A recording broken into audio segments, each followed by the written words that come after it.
Samantha, go ahead. Go ahead.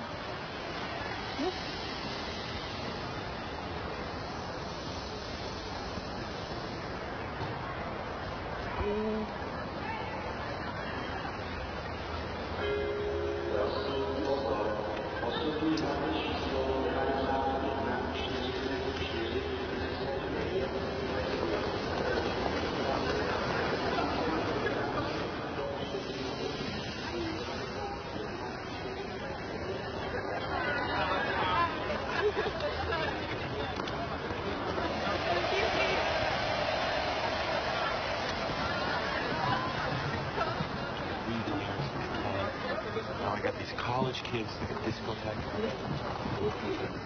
I'm sorry. You are a nice boy, but I'm too beautiful for you. Goodbye, brother from America. You want one more kiss before I go? Are you kidding?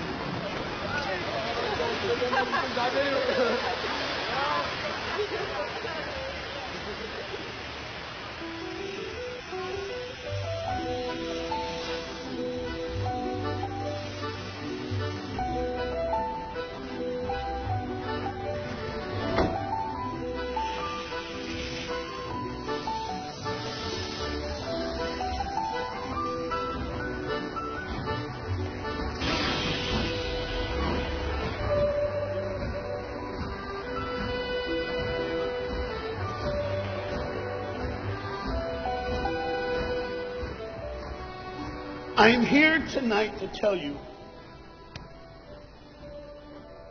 about a father who loved his son and a son who loved his dad.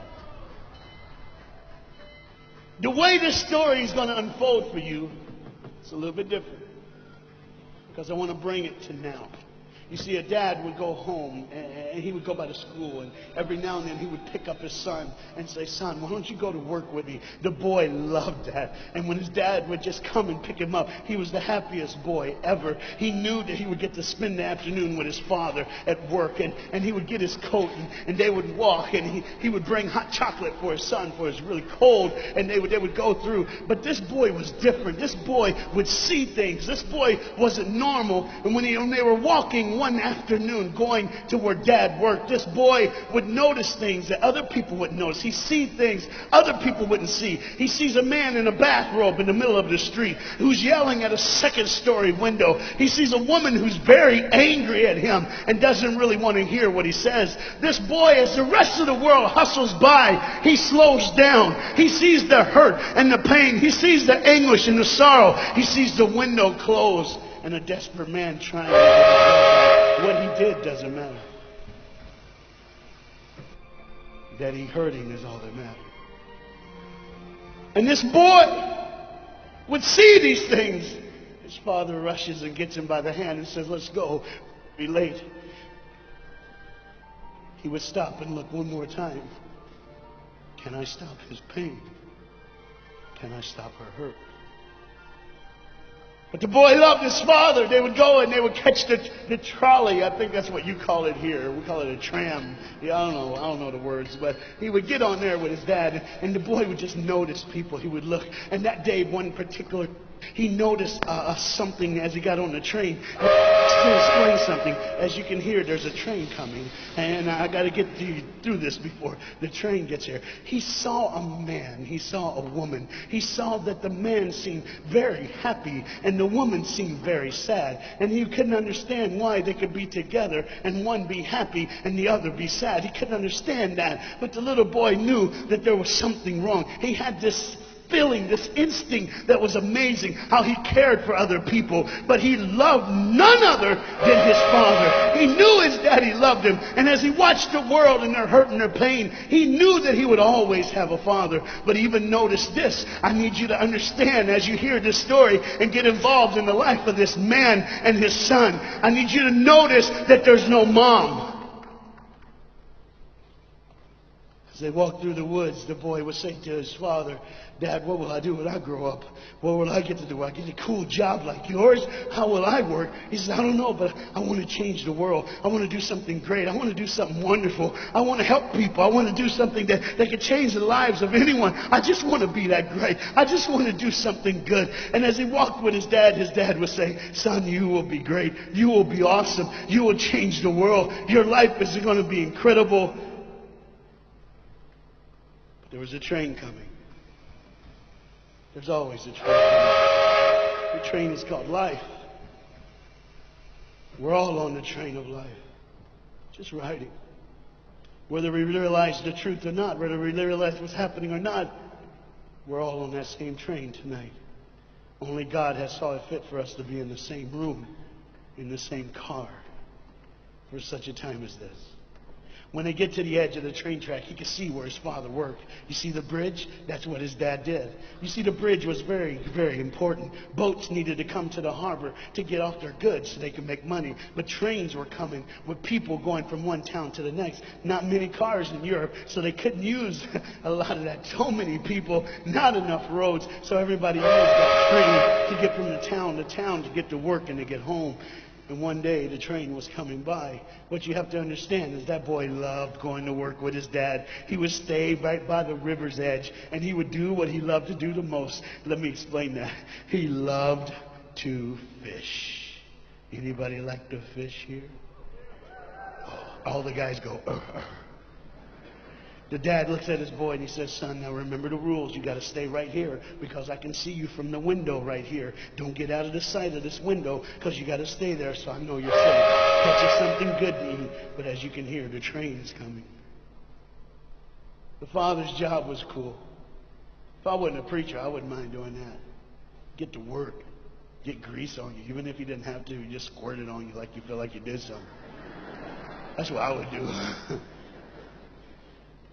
There was a boat coming in the harbor. Timing is very essential. I'll go ahead and give you the key. The key is this. There's always a light. Everybody say light.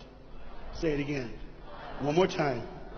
There's a light that the train conductor needs to see. If that light is green, he can go. If it's red, he must stop. You see, God has given us road signs in our life that we must read. Lines that tell us to go and lines that tell us to stop. Whether we read those and believe them or not is up to us. That's why some of you have fallen and you cannot get up. But tonight, that's why I'm here.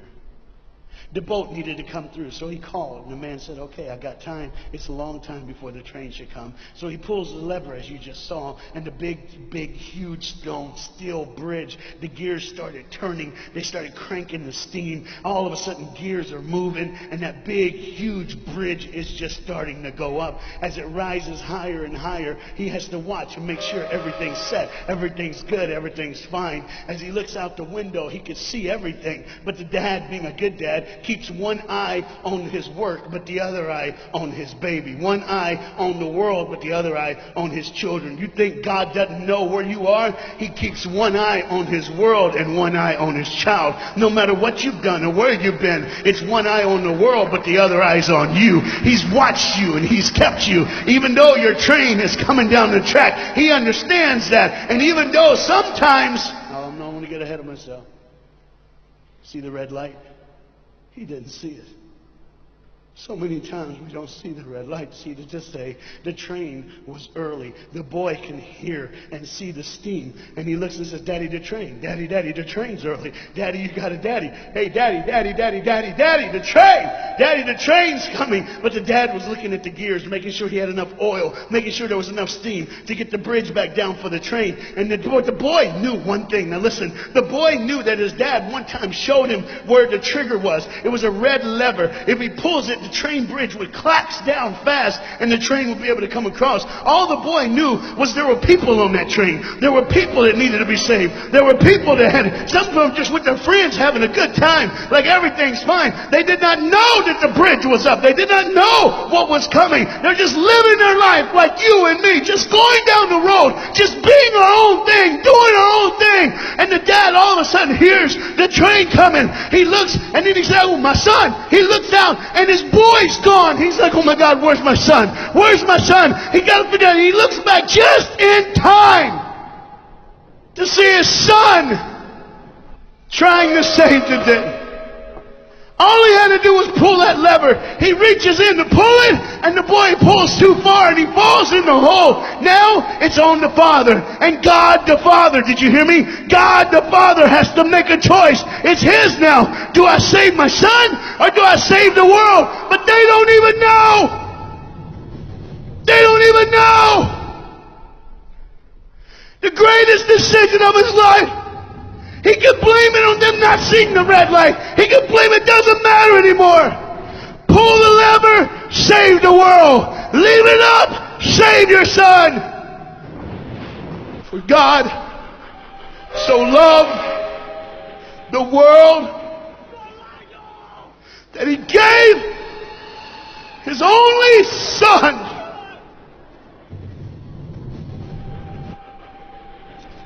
Whosoever believes in him will not perish. 3, 2, 1.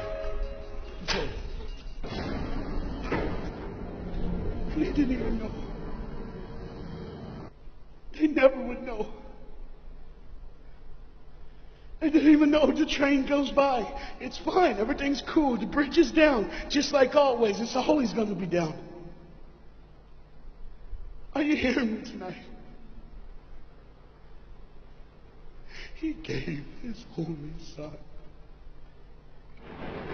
For God so loved the world that he gave. And you know what's amazing? I wonder what God did right when his son died on that cross. When he breathed his last breath. When he took that breath and he breathed and it was over. Here's what the Father would have looked like. They didn't even know. Just trying to think of their life. Just trying to figure out what they're going to do next. Just thinking about the person they're going to see. The people they're going to hang out with. Just trying to be, just loving, caring. Doesn't matter if you're blind. Doesn't matter if you're putting on a little more makeup, trying to look pretty for somebody, or just wearing another mask. It doesn't matter. God gave his son for you. What will I do when I grow up? Where will I go when I grow up? What would I change? And there was a girl in the bathroom on the train, liquefying her heroin to shoot up one more time. He died for her. He died for her. But in one moment, are you listening? In one moment, as the Bible says, everybody gets a chance. In one moment to see the look of the Father when he knows when you realize what he did for you, when you realize the sacrifice, when you realize he let his son die so that you can live, when you realize what he did, no matter what you're doing, no matter where you're at in this life, no matter what you're a part of, you gotta stop. You gotta stop. Even if it's for 1 second and think, my God, he did it for me. He did it for me. And I pray to God you drop what you're doing. Drop what you're doing. With all the pain and the hurt and the sorrow in the world, he did it for you. That's why you're so quiet. You see, the train's coming. The train's coming. Everybody has things, you have ways of I don't want to do that. I don't want to, but why do I keep doing it? Even Paul said, why do I do? My flesh tells me, and I do what I know is wrong, and I don't do what I know is right. You got to understand tonight, the fight is on, and we can win. We become more than conquerors through Jesus Christ. And I'm not preaching just for me, I'm preaching on behalf of you. But what you got to understand is, there had to be a moment in those 3 days when Jesus died on a Friday and rose again on a Sunday. There had to be this moment. Go ahead, look at the screen. When it was just God and his baby and his son.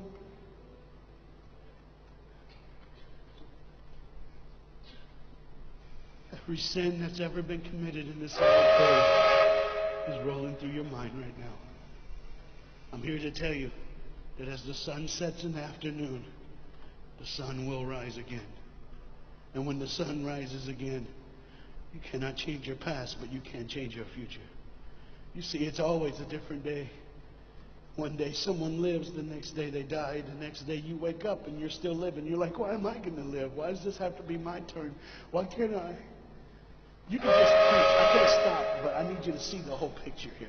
You see, because when God the Father gave his only Son, when Jesus Christ breathed his last breath and he died, he did it in a way that you can never ever say, you don't know me, you don't understand me, God don't understand my pain, God don't understand my sorrow. You see, that's the very train that boy was on. That's the very train that he was on. And as this dad remembers, look real close. You see the pictures of the people? Bam, there they are. But there's somebody added in the picture, isn't it? Bam, there they are. Do you see who's added in it? In every face of every person, Jesus is in their life. Why? Because when you're the greatest sacrifice, you always end up in everyone's life. No matter where they are, who they are. He did it so that you can say he was there all the time.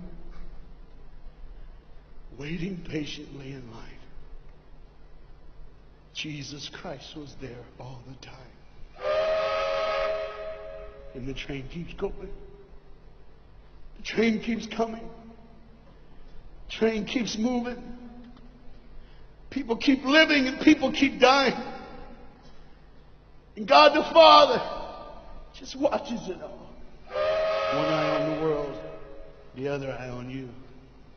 Some of you are starting to figure it out. You're like, what is he looking for? Just one girl. Because see, the whole horrible day, God only had his eyes on one person. And there was just a day on the street corner. When he walked by, he saw a girl with a babe. And she saw him. Do you get it? Old things are passed away. Behold, all things become new.